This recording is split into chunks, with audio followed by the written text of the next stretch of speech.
Zen in the Car, for the spiritually minded liberty activist on the go.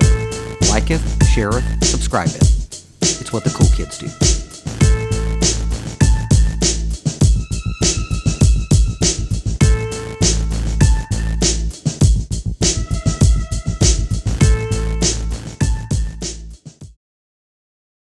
All right. Hey, Adam. Nice to see you again after all this time. Yes, likewise. Yeah, it's been a while. It's been about a year since you were on with us, and you look a lot healthier now after your ordeal with the state of Arizona. Yes. I'm doing way better, getting back up on my feet again and continuing the beautiful works. I hear you, man. And before we get too far into it, I want to introduce you to the newest abductee to my space cult, Mona Lucia, over here. She's on the bridge of the Starship Enterprise with us, and she's of a spiritual proclivity too. So she's going to be joining us this season, and she is just now getting into Indigenous people's prophecy. And, yeah. Okay, so I wanted her to sit in with us, man. But if you could, our listeners remember everything from your ordeal, but go ahead and give us a recap and then where you're at right now, and me and her are going to mute out. Okay.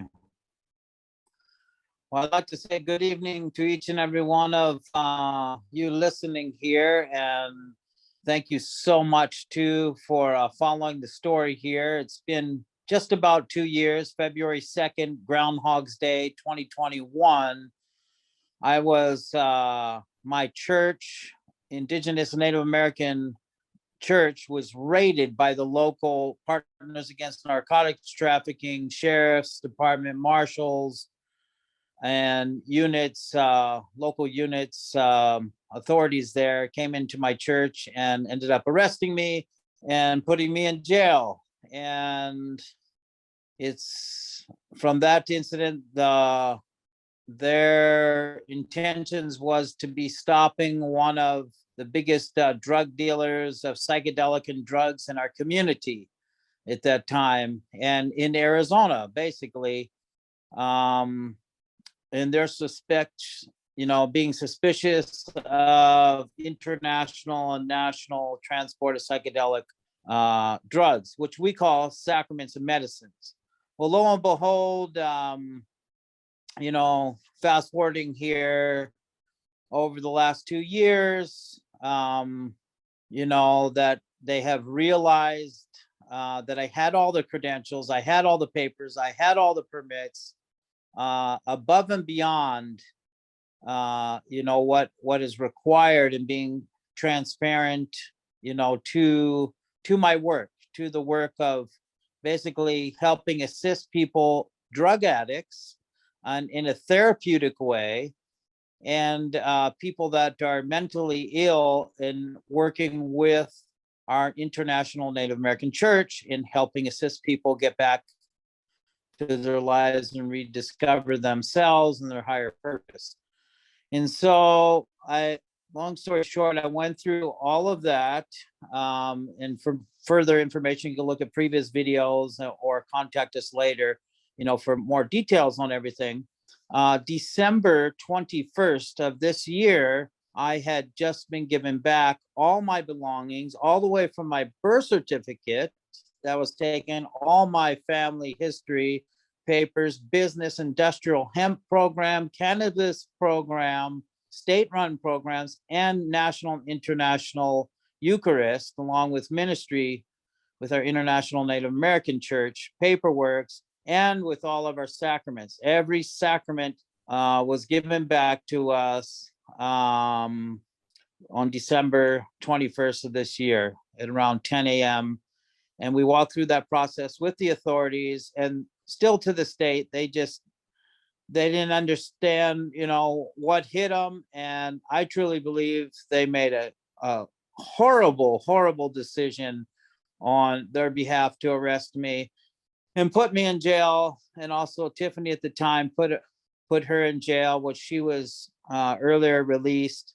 I'm sitting too with recuperating all these sacraments in the church, but also starting my life over at the moment here, and looking forward to seeing how we can benefit the community, how we can benefit individuals, and continue the number one project that my work was all about was the preservation and cultivation and protections of these sacraments, and that it was done in a safe and healthy container in the right environment, and working with individuals from different ministries and the authorities, as I was already working with the federal government, the National Forest Service, the state and county, in notifying of my religious beliefs and my work. And that's what we're continuing to do over here now. The incident had me lose pretty much everything: my home, my business, livelihood in Arizona, where I now reside in the redwoods of Northern California, and seeking and looking to build the alliances to move forward in the preservation, cultivation of our sacred sacraments and our plant medicines for the future generations. And just to kind of catch some of the listeners up, as well as Mona, talk a little bit about why plant-based medicines such as psilocybin or ayahuasca, all these plant medicines, talk about how it is incorporated within the indigenous belief and why it is a sacrament, if you don't mind, just to catch people up in brief. Yeah, so a sacrament, and why we use plant medicines, and for hundreds of thousands of years, and to date in your research that you could do out there.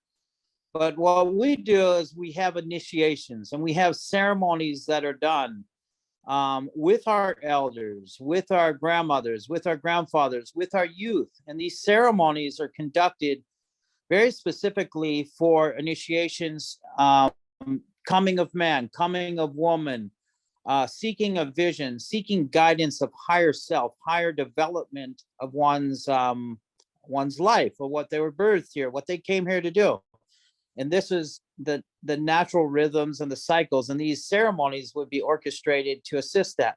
Now, if any one individual in the community or family would fall short of what are drugs, truly drugs are chemically derived drugs, which are, there's a separate distinguish between plant medicines and drugs, and or emotional imbalance, or traumas that were inside the bodies, or ancestryhood, or family network. That's what we do these for. We would assist them in a very contained area, most of the time out in nature, around the fire, or in a teepee, and we would work very specifically to help eliminate those things that no longer served.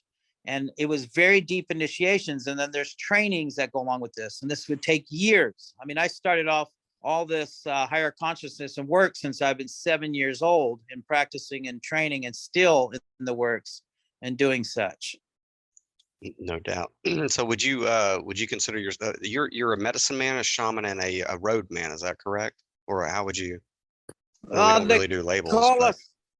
They called me all kinds of names like that and everything, and it depends on your skill set. I have the skill set and understanding. I'm a visual, I'm a seer, I'm a dreamer, intuitive, and these help amplify that. And a medicine man is one that carries the medicines. He safeguards medicines, and he brings the medicine to the people. And a road man, and the advocate that I am for these plant medicines and sacraments, is to help assist those others to be able to, get them or acquire them in the appropriate and legal and legit way, and to create a foundation for that. And again, number one is the preservation and cultivation of these sacraments. So I'm a guardian in a way too. The medicines have spoken, we have listened, and now we follow suit. We continue to move forward with that guidance which the plant medicines have given us.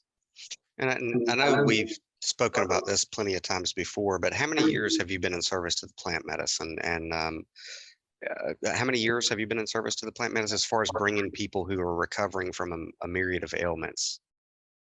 I started, I'd say since I was 28. I was, 28 years old.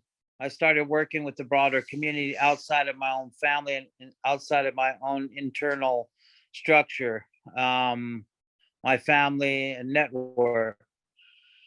And so 28 years old, I'm 51, I'll be 52 this year. coming up. You can add those years up. Well, can you still hear me here? Your bandwidth's low, but you should be fine. Oh, sorry about that. I had an incoming call. Is it still good? So You're still good. So yeah, and then I've been working with the Native American Church specifically since 2011, protected by the federal government, and working in compliance with the federal government and the state in filings and the IRS Right. and the county and the national forest throughout the United States of America, so that we could get foundations and places of prayer established so that we could work our sacraments and do our ceremonies. Right. And you and I have spoken about, Oklahoma already took a lot of this to the Supreme Court, but really all of this is covered under the First Amendment. And what's really weird, Adam, is this is something that I'm dealing with in my personal life is, you know how you've been in that spot where when you start to pursue a spiritual path or something that is on the fringe of society, it's weird because it's like the First Amendment's real clear, but how the state or other individuals will ostracize and stigmatize you for simply exercising your free expression. And it was, an affront to me whenever we did find each other that this is an issue that was dealt with in 1776 as far as our First Amendment, but here you are having to face 30 years in prison if they had convicted you with everything they were and trying to intimidate you with. Yes. Yeah, I had 10 counts of different distributions, drug sales, cultivation, which was completely ludicrous. I had every license right in front of them, every step of the way, and they still chose to incarcerate me, still chose to put me in the system at the cost of my whole, life being taken away from me in Arizona. But I'm a way stronger man than they ever believed I was, and who they thought I was, or the story they wanted me to believe, or to instill fear into my mind and body and spirit that I'm not who I am and have the rights to do that. But do you and are you? do I You didn't buy their narratives, I mean. Oh, no, I didn't buy their narratives. Now I'll check this story out. So they didn't even believe, and they didn't even, in all my research and studies of the case itself, they didn't even believe and know what they were dealing with at the time. The narrative of the story is right now, I'm on a probation, actually working with, instead of me being supervised, I'm working with my probation officers, which are actually indigenous, Native American. They handed me over in Northern California to a Native American probation officer, which now I'm looking to turn the ship around to be able to work with plant medicines to actually heal the people with, drug problems, mental problems, and social problems, to bring them back out into the work task force and then back into society. So that's where I'm going with this. I turned everything inside out in my own life and turned into a positive and a growth opportunity here. All right. And I don't want to spend too long on prophecy or anything like. We actually can get to prophecy another day. One of the main things I want to focus on this one, Adam, is the importance of plant-based medicine and these sacraments in recovery. So in all the years that you've been doing this, what type of people have come to you for recovery through sacraments? Like to recover from what, if you could, for the audience? Okay, so I've actually been working with government agencies in private settings. I've actually worked with CIA agents. I've actually worked with fire departments. I've worked with police officers. I've worked in cooperation with the federal government, National Forest, to, holding that container to help us work with veterans. So in Arizona, we worked a lot with Vietnam vets, PTS. One of our latest ceremonies, I was working with Desert Storm, with someone from Desert Storm, And you can only but imagine, coming out of war and the battles. Also, we've mostly recently also worked with children, the sons of high priests, and them being able to break through and tell the story of what happened, what's happening internally with the religions and the priesthoods and the fathers and things of that. So we're talking about the massive epidemic of pedophilia in the Catholic Church.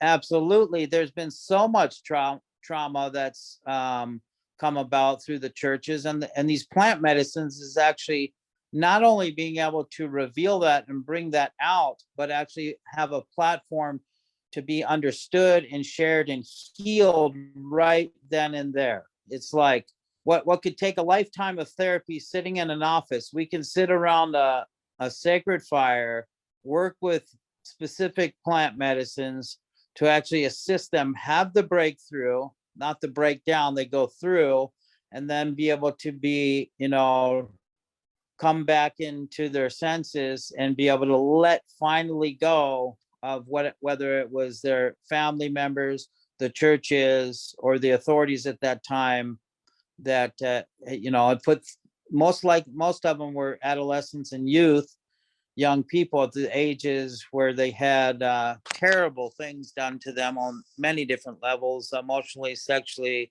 mentally, done to them. So we're in tremendous growth. That actually, one of the themes are tell the secret that has never been told.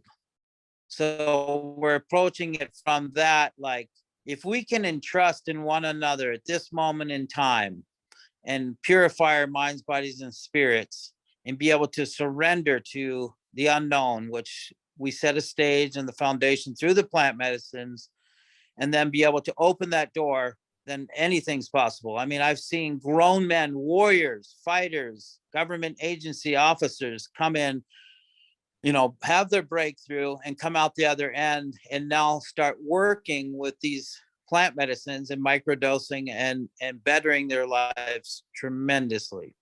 So a lot of the people who've come to YouTube, and me also here on the East Coast for, my, whatever you want to call it, abilities or whatever for early sexual trauma, a lot. It's more of an epidemic than people think. And I think it's a stigma, especially with men, to create an environment where it's okay to talk about it because it's rampant. Correct. And why do you think, just out of curiosity, because me and Mona have spoken about this, and I've spoken about this with a lot of people, why do you think that it's such an epidemic, sexual abuse from organized religion?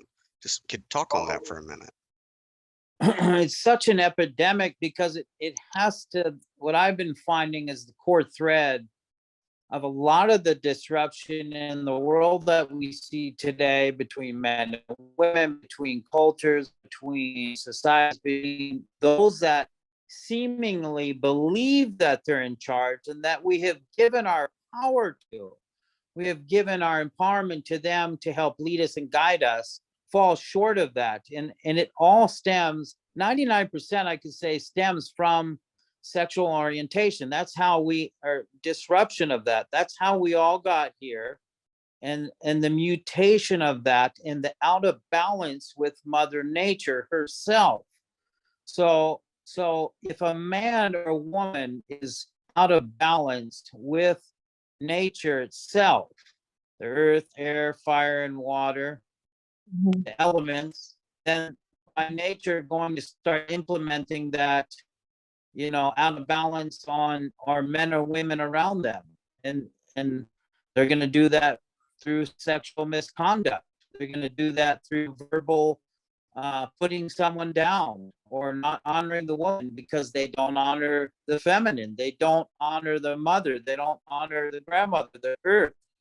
So this is a huge epidemic, and it's all tithing back to the earth, tithing back to the woman, listening to her story, the message and the original instructions that were given to each and every one of us. All right. So if me and you are on the same wavelength, Adam. It seems like a deliberate distortion of sexuality to cause a disconnect between us and spirit by whatever Yes, name you call spirit.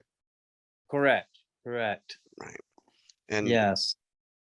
and I know this firsthand, but you're right. And people who are illiterate and don't know how to read, they can look up any TED talk or any, any research, any study that Johns Hopkins University has put out about being able to take severe trauma or abuse, where it would take 10 years with Gestalt therapy or talk therapy, you can condense that into a small session. So you talk about some of the breakthroughs that you have with people. Can you talk about, can you give us some examples without names and what sacraments or plant medicines you use?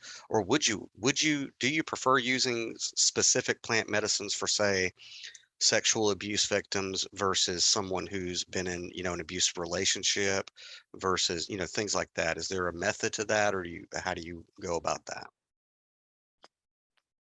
Well, I go about it through a consultation. So I would have a consultation with the individual and or their family or loved ones or partnership, and we would sit and then we would pray. We would actually, okay. So consultation, dialogue with the individual or their families, and then we would pray on which sacrament to work with. Also, that may attain to the region that they're from, North, South, Central America, the type of situation. So I'll sit with them and then I'll to it and get the information either there or may take up to 4 days. And then we'll get back to them. And then also we need to check out their mental health. Some people we're working with are in prescriptions.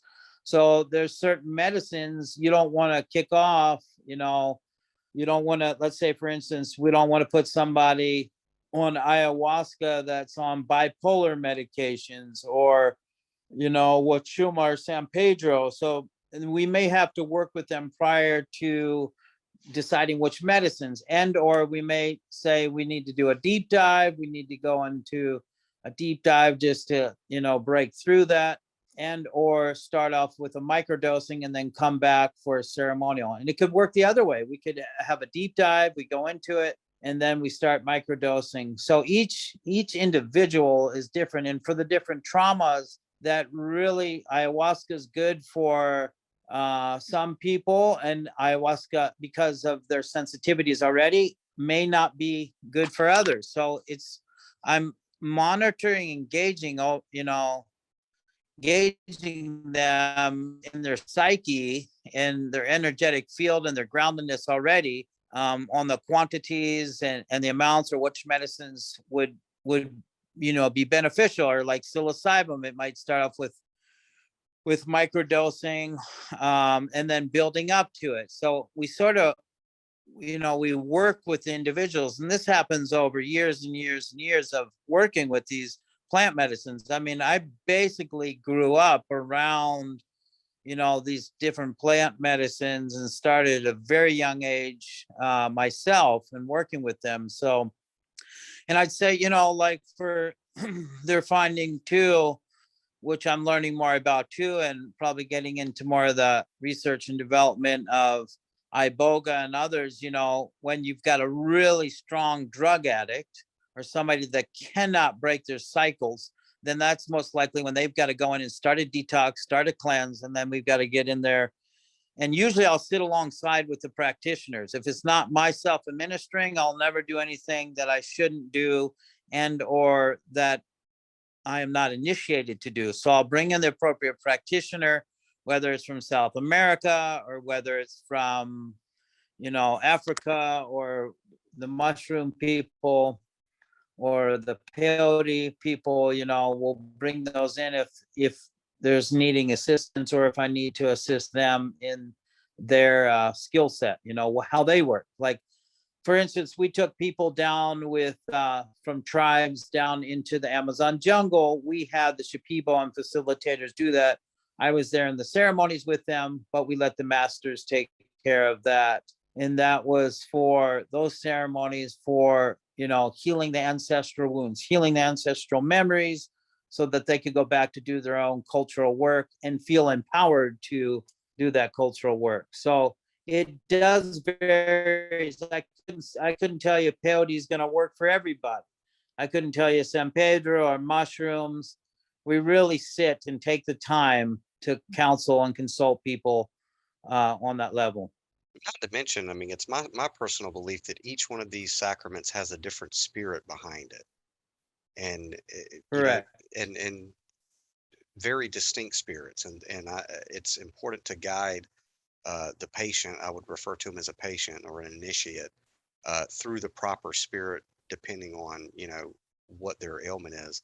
But and I know what it's like to have someone who has tremendous pain and wounds within them, to have them in a ceremony. And I want you to talk about it though.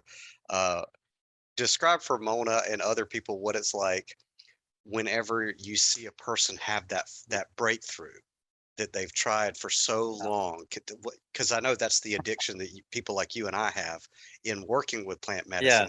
Is the addiction is seeing people resurrect. So talk about that for a minute. How your first experience and what it's like now.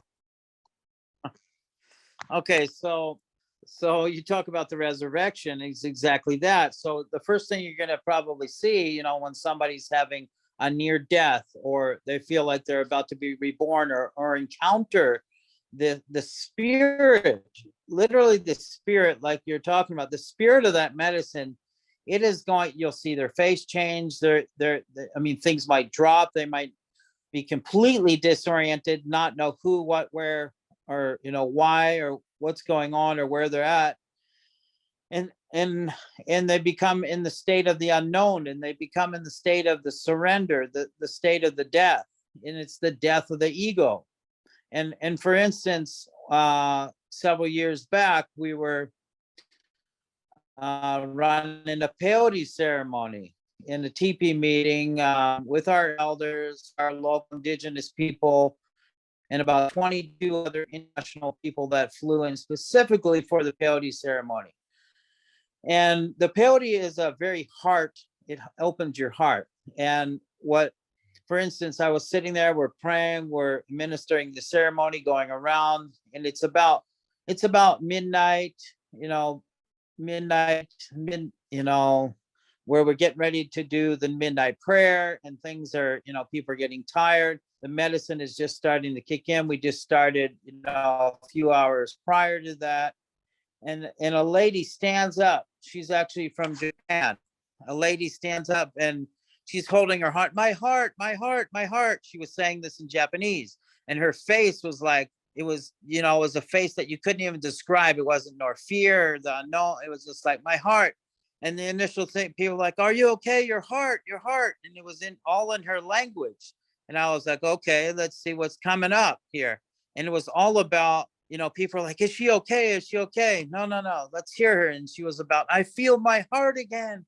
And so when this anxious anxiety, unfamiliar feeling to astonishment, like, oh my gosh, this is what my heart feels like. I can truly, my heart's open, and just completely start bawling and breaking down and rediscovering, her voice. That was probably one of the first times in her culture that she felt her heart and was able to share what was truly on her heart and on her mind.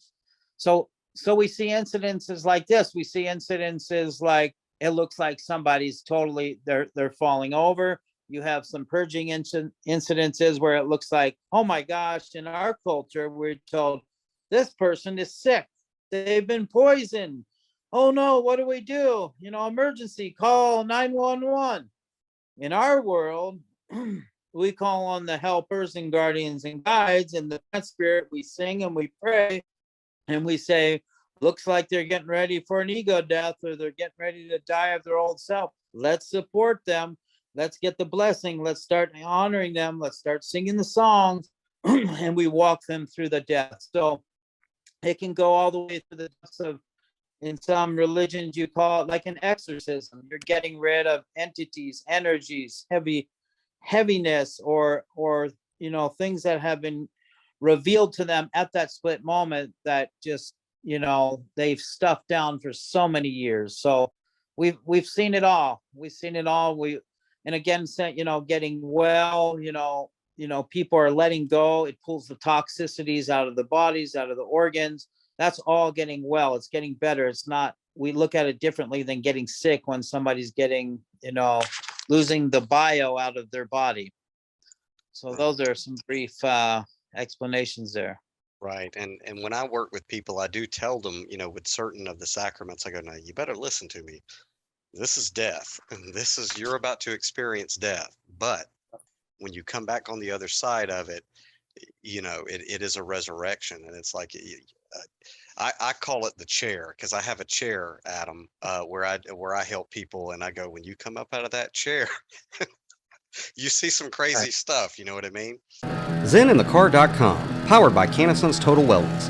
CannaSense Total Wellness provides lawful medical and recreational cannabis nationwide, delivered straight to your door.